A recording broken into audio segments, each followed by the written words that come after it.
কালকে রাতে ডিনারে ছিল সুজির পরোটা, আলুর দম আর দুটো পাকা আম।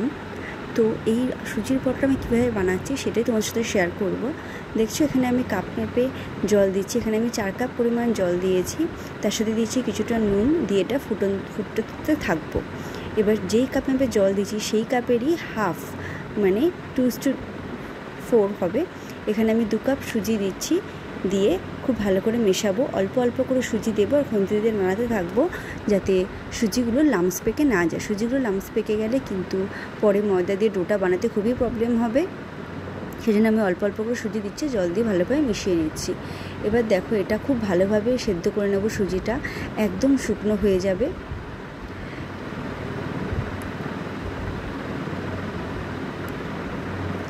দেখো এটা হয়েই এসেছে শুকনো। এবার আমি এই জায়গায় গ্যাসটা অফ করে দেবো আর এটা একটা গামলায় নামিয়ে নেব। দেখো এটা আমি গামলায় নামিয়ে নিচ্ছি। এই সুজিটা গরম থাকা অবস্থাতেই ময়দা দিয়ে মাখতে হবে, ঠান্ডা করা চলবে না। দেখো আমি এতে অল্প অল্প পরিমাণ ময়দা দিচ্ছি আর সুজিটার সাথে মেশাতে থাকবো। খুব বেশি পরিমাণ ময়দা এখানে ইউজ করা যাবে না, তাহলে পরোটাটা শক্ত হবে। সুজির জন্য পরোটাটা খুব সফটনেসটা থাকবে, সেই জন্য আমি অল্প করেই ময়দা দিয়ে মাখতে থাকছি। দেখো আমার এখানে যে পরিমাণ আমি সুজি নিয়েছি তাতে আমার 1 কাপ পরিমাণ ময়দাতেই ডোটা বানানো হয়ে গেছিলো, সেই জন্য আমি আর ময়দা দিইনি। যদি তোমাদের মনে হয় একটু ময়দা লাগবে তোমরা আর হাফ কাপ মতো ময়দা অ্যাড করতে পারো। দেখো এটা ডোটা তৈরি হয়ে গেছে। এবার আমি এখান থেকে পরোটার জন্য একটু বড় বড় আকারে লেচিগুলো কেটে নেব। তোমাদের যদি মনে হয় লেচি কাটার সময় হাতে ময়দাটা আটকে যাচ্ছে, তাহলে একটু 2 হাতে ময়দা মাখিয়ে নেবে, তাহলে দেখবে লেচিগুলো কাটতে আর অসুবিধা হবে না। দেখছো আমার লেচিগুলো একদম রেডি হয়ে গেছে, একটু বড় বড় আকারে করেছি।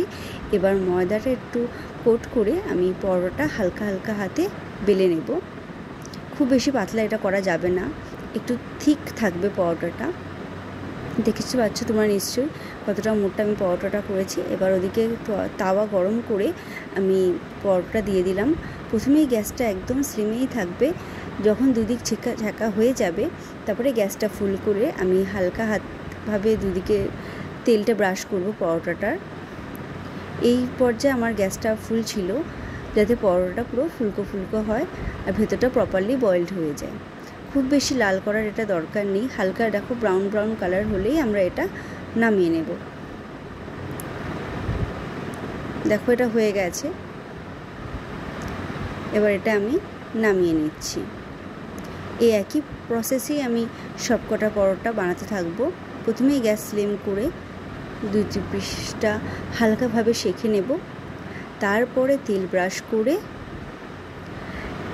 গ্যাসটা ফুল করে ভালোভাবে ভেজে নামিয়ে নেব। চলো আমি একই প্রসেসেই প্রত্যেকটা পরোটাটা বানিয়ে নিই। দেখো এটা হয়ে এসেছে। এবার আমি গরম গরম সার্ভ করে দেব সুজির পরোটা। খুবই সফট হয় এই পরোটাটা, কখনো তোমরা বানিয়ে দেখো বাড়িতে। ধন্যবাদ পুরো ভিডিওটা দেখার জন্য।